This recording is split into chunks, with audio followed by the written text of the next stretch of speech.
6 अगस्त 1945 को संयुक्त राज्य अमेरिका ने जापानी शहर हिरोशिमा पर परमाणु बम गिराया था। बम को लिटिल बॉय यानी कि छोटे लड़के के रूप में जाना जाता है। हिरोशिमा विस्फोट के 3 दिन बाद संयुक्त राज्य अमेरिका ने जापानी शहर नागासाकी पर दूसरा परमाणु बम गिराया था, जिसका कोड नेम फैट मैन यानी कि मोटा आदमी रखा गया था।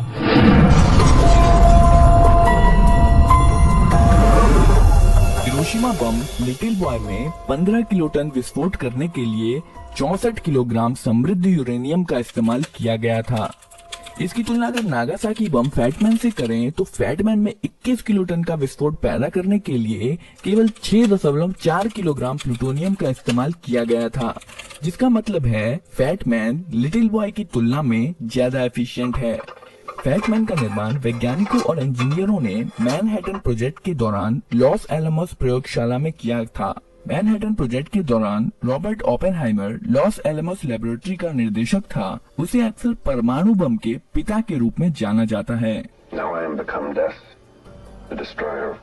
बम की लंबाई 128 इंच की थी और इसका डायमीटर 60 इंच का था और इसका वजन लगभग 4.5 टन का था। इसके साइज का अंदाजा लगाने के लिए यहाँ पर एक आदमी को खड़ा किया गया है।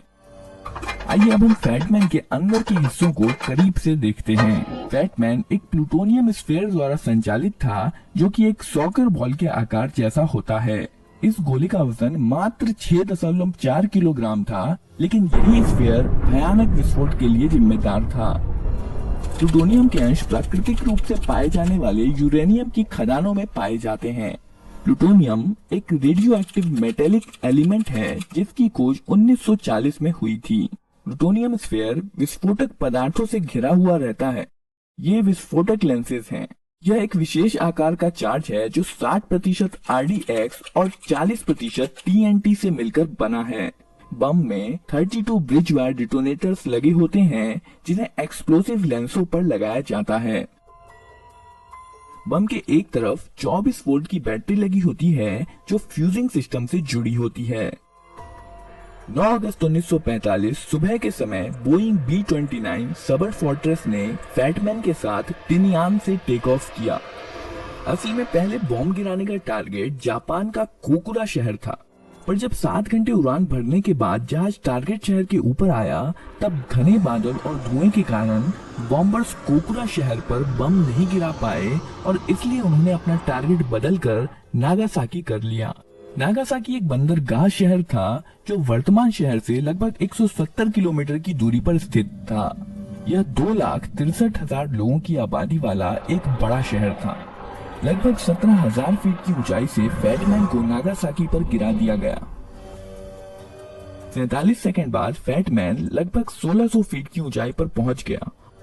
बम पर लगे हुए RG एंटीना द्वारा सिग्नल छोड़े गए, जिससे विस्फोट की सही ऊंचाई का पता लगाया गया।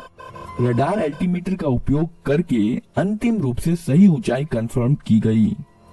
एल्टीमीटर से ऊंचाई का पता लगते ही 32 विस्फोटक ब्रिज वायर डिटोनेटर्स एक साथ बिजली की चिंगारी छोड़ते हैं, जिसके कारण सभी विस्फोटक एक साथ फट जाते हैं। विस्फोट के कारण मेटल कवर की मोटी परत अंदर की तरफ शॉक वेव पैदा करने में मदद करती हैं। मीडियम डेंसिटी वाला एल्युमिनियम पुशर इस शॉक वेव को अपने द्वारा अंदर की तरफ ट्रांसफर कर देता है। इसके बाद शॉक वेव एक बोरॉन से बने प्लास्टिक सेल से गुजरती है और अंदर के कंपोनेंट्स को कंप्रेस करती है। इसके बाद shock wave natural uranium tamper से पास होकर प्लूटोनियम स्फीयर को कंप्रेस करती है। प्लूटोनियम स्फीयर के बीच में 2 एलिमेंट्स पोलोनियम और बेरिलियम कंप्रेस हो जाते हैं और इस कंप्रेशन के कारण दोनों एलिमेंट्स आपस में मिल जाते हैं, जिसके कारण न्यूट्रॉन का एक विस्फोट हो जाता है। इसके लगभग 10 मिलीसेकंड बाद न्यूक्लियर चेन रिएक्शन शुरू हो जाता है।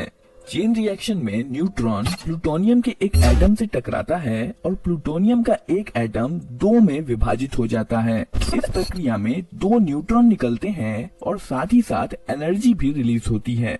ये दोनों न्यूट्रॉन फिर 2 प्लूटोनियम एटम से टकराते हैं, जिसमें 4 न्यूट्रॉन निकलते हैं और इस प्रकार चेन रिएक्शन शुरू हो जाती है। चेन रिएक्शन के कारण अचानक से बहुत ज्यादा मात्रा में एनर्जी रिलीज होती है और बम फट जाता है।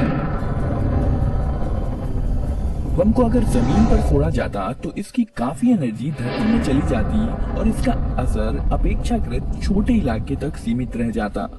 इसलिए फैटमैन को जमीन से लगभग 1600 फीट ऊपर हवा में फोड़ा गया ताकि ज्यादा से ज्यादा इलाके को तबाह किया जा सके। इस बम धमाके में लगभग 40,000 लोग मारे गए और जहां पर बम विस्फोट हुआ था उसके 8 स्क्वायर किलोमीटर के भीतर लगभग हर इमारत नष्ट हो गई। बम फटने के स्थान के पास खड़े लोग तुरंत ही भाप बनकर हवा में मिल गए। क्षति मुख्यतः 3 कारणों से हुई। पहला विस्फोट, दूसरा आग और तीसरा रेडिएशन। परमाणु बम से होने वाला विस्फोट एक्सरे द्वारा गर्म की हुई हवा के कारण हुआ, जिसे फायरबॉल कहा जाता है। फायरबॉल एक बेहद गर्म और अत्यधिक चमकदार विशाल हवा और गैस का गोला था जिसने शुरुआत में ध्वनि की गति से भी ज्यादा स्पीड से सभी दिशाओं में शॉक वेव पैदा कर दी थी। इस आग के तूफान ने लगभग 3.2 किलोमीटर के रेडियस को प्रभावित किया था। इस विस्फोट के परिणाम स्वरूप 3 तरह के रेडिएशन निकले थे, अल्फा, बीटा और गामा। अल्फा रेडिएशन ज्यादा नुकसान नहीं पहुंचाती है और हेलमेट और सुरक्षा कपड़े पहनकर इसके प्रभाव से बचा जा सकता है।